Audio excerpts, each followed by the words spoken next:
মিষ্টি কুমড়ো দিয়ে চিংড়ি মাছ আর শাক দিয়ে কানাফলি মাছের রেসিপি, এইরকম দুটো রেসিপি থাকলেই একদম পুরো জমে যাবে। নমস্কার, গুড মর্নিং সবাইকে। ইলার ভ্লগে স্বাগতম। কেমন আছেন সবাই? আশা করি ভগবানের কৃপায় ভালোই আছেন। আমিও তো অনেক ভালো আছি আপনাদের ভালোবাসার ভগবানের আশীর্বাদে। এই তো আজকে কিন্তু এই যে চিংড়ি মাছ রান্না হবে, গলদা চিংড়ি। কিছুদিন আগে শাশুড়ি মা মিষ্টি কুমড়ো নিয়ে আসছে। ওই মেয়ের সাথে যায় কোচিংয়ে, ওখান থেকে কিন্তু মিষ্টি কুমড়ো কিনে নিয়ে আসছে। একদম সুন্দর মিষ্টি কুমড়ো। ওই মিষ্টি কুমড়ো দেখেই কিন্তু বড়দির একদম লোভ লেগে গেছে যে এই মিষ্টি কুমড়ো দিয়ে চিংড়ি মাছ খাবো, একদম মজা করে চিংড়ি মাছ রান্না করবি। তাই কিন্তু তার 2 দিন পরে আবারও নিয়ে আসছে শাশুড়ি মা মিষ্টি কুমড়ো, যে তোমার বড়দি খেতে চাইছে, তাই কিন্তু আর একটু নিয়ে আসলাম, তাহলে আজকে চিংড়ি মাছ রান্না করো। আমি বললাম ঠিক আছে। এই মিষ্টি কুমড়ো দেখে তো আমারও খুবই ভালো লাগতেছে। এগুলো দিয়ে চিংড়ি মাছ রান্না করব। এক এক করে সবগুলো চিংড়ি মাছই এখন আমি ভালো করে ভেজে নিব এভাবে। আর চিংড়ি মাছ ভাজতে তো একদমই সময় লাগে না, এটা তো সব বন্ধুরাই আমার জানে। আর তেমন বেশি ভাজার দরকারও হয় না, তাই না? এই তো এগুলো আমার ভাজা প্রায় হয়ে গিয়েছে, এক উল্টেন দিলেই প্রায় হয়ে যাবে। এভাবেই কিন্তু ভেজে নেব। আর বড়দি, ছেলে সৌরভ, শাশুড়ি মা এরা কিন্তু খুবই পছন্দ করেন এই চিংড়ি মাছ। আর আমাদের তেমন বেশি পছন্দ না, আমারও না, আমার মেয়ে তো খাবেই না, তরকারি খাবে না এই মাছের। দিশাও তেমন বেশি পছন্দ করে না, আবার বড়দাও পছন্দ করে ভালোই। এই তো আবার বলছে যে মিষ্টি কুমড়োর সাথে আবার একটা আলুও দিয়ে দিস। এই তো তাই কিন্তু আলুগুলো আমি আগে ভেজে নেব ভালো করে, তারপরে মিষ্টি কুমড়ো দিয়ে দেব, কারণ আলুটা একটু ভালো ভাজা না হলে কিন্তু খেতে ভালো লাগবে না। এই তো এখন মিষ্টি কুমড়োগুলো দিয়ে দিলাম। এখন একসাথে সব কিছুই কিন্তু ভালো করে আমি ভেজে নিচ্ছি। আর এগুলো রান্না করতে কিন্তু তেমন আহামরি কিছু লাগে না, তাই না? এই তো আমার ভালো ভালো করে ভাজা হয়ে গেছে। এখন এই যে পরিমাণ মতো ঝোল দিয়ে দিলাম। বড়দি তো স্কুলে চলে গেল, যে বড়দিকে আবার ফোন করে আমি জিজ্ঞেস করলাম যে ফোড়নে কি একটু আদা দিব নাকি, তা বললো যে না, ফোড়নে আর আদা দিতে হবে না, এমনিতেই রান্না কর। এই তো দেখেন এই যে চিংড়ি মাছগুলো সুন্দর করে ভাজা হয়ে গেছে। আর চিংড়ি মাছ খাই আর না খাই সেটা কোনো কথা না, কিন্তু এখন দেখেই কিন্তু আমার একদম শান্তি লাগতেছে। এই মাছগুলো এতটাই ভালো লাগতেছে দেখে, আর রান্না করেও না খুবই ভালো লাগতেছে। এইরকম মাছ দেখলে কার না ভালো লাগে বলেন তো বন্ধুরা আপনারা? সবারই কিন্তু ভালো লাগবে, তাই না? এই তো রান্না করতেও কিন্তু আমার খুব ভালো লাগতেছে। এখন কেমন হবে সেটা কিন্তু আমি বলতে পারতেছি না। এই রান্নাটা হয়েই গিয়েছে, এখন এই যে ঢেলে নিব। রান্না তরকারি আমার হয়ে গেছে। আর তরকারি তো একটু টেস্ট করে দেখলাম, তাতে দেখলাম যে রান্নাটা কিন্তু ভালোই হয়েছে। আর এত বড় চিংড়ি মাছ কিন্তু আমার খেতে তেমন বেশি ভালো লাগে না, আর আমি এমনিতে খাইও নাই। আমার এই মাছগুলো দেখে এবং রান্না করে খুবই শান্তি লাগছে, এবং দেখেও খুবই ভালো লাগছে। ওই খাওয়ার মধ্যে কি আছে, তাই না? ও দেখেই আমার খুব শান্তি লাগছে।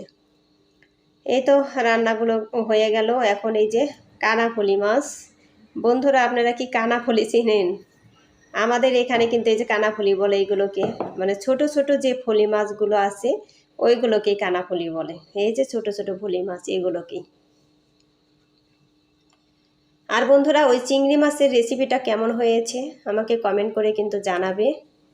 এখন রান্না করব এই যে ফলি মাছ।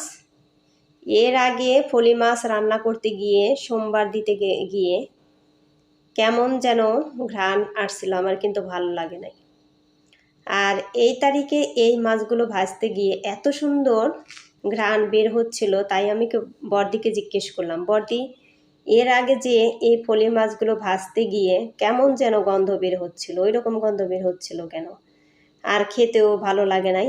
তাই বললো ওইগুলো বেশি ভালো ছিল না ওই মাছগুলো। আর এইগুলো খুবই ভালো মাছ, বিলের মাছ এইগুলো, আর ওইগুলো নাকি পুকুরের ছিল। তো কাদার মধ্যে নাকি মাছ, ওগুলো কিন্তু তেমন সেন্ট ভালো ছিল না। আর এই মাছগুলো এই যে ভাজতেছি, এত সুন্দর ঘ্রাণ বের হচ্ছে, আর তরকারিটাও দারুণ হয়েছিল। খাওয়ার সময় আমার এতটাই ভালো লাগছিল, এই মাছগুলো খুবই ভালো লাগছিল। আর এই মাছগুলো ভাজতেও কিন্তু সময় লাগে না, এক উল্টান দিলে হয়ে যায়, কারণ একদমই পাতলা মাছ এগুলো, পলি মাছ। খেতে খুবই ভালো লাগছিল এই মাছগুলো। এই তো যাই হোক বন্ধুরা, আমি কিন্তু এখন ভালো করে ভেজে নিচ্ছি, একদম ভালো ভাজাই হচ্ছে। আর আমার বন্ধুরা তো জানেই যে আমি কিন্তু ভালো ভাজা না হলে মাছ খেতে পারি না, আর আমার ভালো ভাজা না হলে মাছগুলো আমার ভালোও লাগে না, রান্না করতেও ভালো লাগে না। সেই জন্য কিন্তু আমি সব সময় ভালো করেই ভেজে নিই। আগে কিন্তু মা বলতো যে মাছগুলো একটু বেশি ভাজা হয়ে যায়, একটু কম ভাজলে ভালো হয়। এখন আর তেমন কিছু বলে না, কারণ দেখতে দেখতে অভ্যাস হয়ে গেছে যে আমি ভালো করে না ভেজে তরকারি রান্না করি না। এই তো তারপরে এই যে বাকি যেগুলো আছে ওগুলো দিয়ে দিলাম, অনেকগুলো মাছ। আর বড়দি কিন্তু সবসময় এক প্যাকেটে না অনেকগুলো করে মাছ রাখে।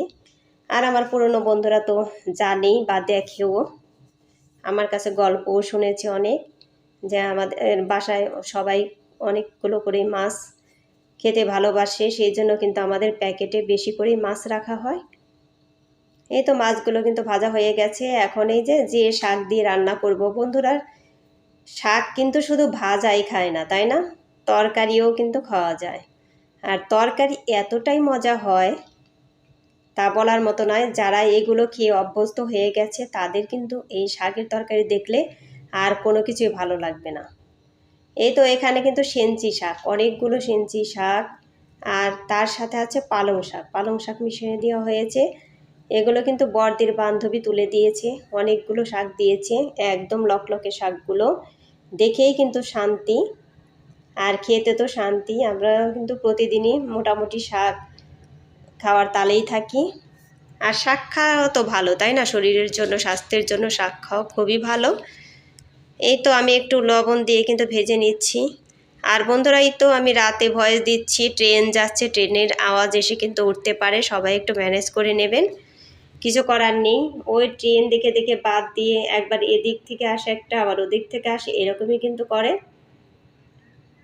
এই তো, আর শাক দিয়ে রান্না করব, তাই শুধু কিন্তু শাক দিয়ে নয়, এর সাথে যে সিম বেগুন এগুলোও কিন্তু দেব। এই তো এগুলো আমি ভালো করে ভেজে নিচ্ছি। ওই যে বেটে রাখা মরিচও দিয়ে দিলাম, এর মধ্যে তো কোনোই দেব না, শুধু হলুদের গুঁড়াই কিন্তু দিয়েছি, আর কোনো মশলাপাতি কিছুই দেব না এর মধ্যে।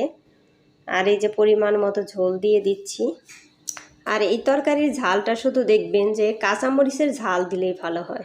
আমরা কিন্তু শুধু কাঁচামরিচের ঝাল দিয়েই খাই এইসব তরকারি। এই তো মাছগুলো দিয়ে দিলাম, আর কাঁচামরিচের ঝাল এতটাই সুস্বাদু হয়। আর এখন আমি কিন্তু দিয়ে দিলাম, এই তো নামানোর আগ দিয়ে, কালো জিরে, কাঁচামরিচ আর হলো একটু আদা, এগুলো মিশিয়ে কিন্তু বেটে নিয়েছি। আর হাতে বাটা এরকম মশলা দিয়ে রান্না তরকারি এতটাই মজা হয়, একমাত্র যারা যারা খেয়েছেন তারাই বলতে পারবেন আর বুঝতে পারবেন যে কতটা মজা হয়। আমার কিন্তু এই যে এরকম হাতে বাটা এইরকম মশলা দিয়ে রান্না করতে খুব ভালো লাগে, এবং এমনকি খেতেও খুব ভালো লাগে। এই তো এই যে শাকগুলো তো আমার রান্না আগেই হয়ে গেছে, তাই না, আগেই ভালো করে ভেজে নিয়েছি। এই তো এখন আর এগুলো তেমন বেশি কিন্তু তরকারিতে জাল দিতে হবে না, আর একটু বলক দিয়ে কিন্তু নামিয়ে রাখবো। এই তো দেখেন আমার তরকারিটা কিন্তু দেখে বোঝা যাচ্ছে যে অনেকটাই মজার হবে, এমনকি খেতেও না খুবই ভালো লাগবে। এই তরকারি হলে কিন্তু আমাদের খুবই ভালো লাগে। আমাদের কিন্তু দুইটা রেসিপি না দারুণ হয়েছে। যাই হোক বন্ধুরা, আপনাদের কেমন লাগলো আমার এই দুই ধরনের তরকারি রান্না করা, আপনারা একটু কমেন্ট করে জানাবেন। আর বন্ধুরা, আপনারা যদি খেয়ে না থাকেন এই ধরনের তরকারি, তাহলে একবার রান্না করে খেয়ে দেখবেন যে কতটা মজা হয়। এই তো এখন কিন্তু রাতে কিন্তু এই তো সব কিছু গুছিয়ে গাছিয়ে টেবিলটা মুছে রাখবো ভালো করে।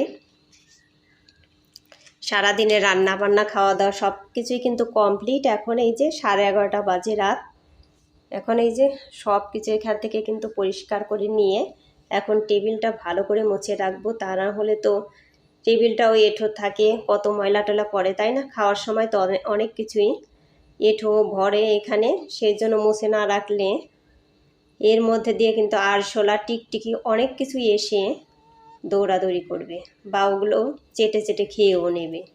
সেই জন্য টেবিলগুলো ভালো করে পরিষ্কার করে রাখলে পরে আর কোনো কিছুই কিন্তু আসার সম্ভাবনা থাকবে, বা আসলেও চলে যাবে, এখান দিয়ে আর কোনো কিছু কিন্তু খাওয়ার থাকবে না। আর নিজেদেরও তো একটা পরিষ্কার পরিচ্ছন্নতার ব্যাপার আছে, তাই না? নিজেদেরও কিন্তু ভালো লাগে এরকমভাবেই যে পরিষ্কার পরিচ্ছন্ন করে রাখতে পারলে। আমারও কিন্তু খুবই ভালো লাগে যে এইভাবে পরিষ্কার পরিচ্ছন্ন করে রাখতে পারলে। যাই হোক বন্ধুরা, আমার ভিডিওটি যদি আপনাদের ভালো লেগে থাকে তাহলে একটা লাইক কমেন্ট শেয়ার করে দেবেন। আর আমার চ্যানেলে কোনো নতুন বন্ধু এসে থাকলে তাহলে একটা সাবস্ক্রাইব করে আমার সাথে বন্ধু হয়ে থেকে যেতে পারেন। আশা করি আমার ভিডিওটি একটুকু ভালো লাগবে। সবাই একটু মনোযোগ দিয়ে দেখে নেবেন বা ফুল ওয়াচ করে দেবেন আমার ভিডিওটি। আর এই যেখানে কিন্তু এক বন্ধুকে সময় দিতেছি রাত 11:30টায় নাইট দেব, তাকে একটা কমেন্ট করে নিলাম। যাই হোক বন্ধুরা, সবাই ভালো থাকবেন, সবাই সবার পরিবারকে নিয়ে সুস্থ থাকবেন। এখানেই ভিডিওটি শেষ করছি। Tata, bye bye, good night.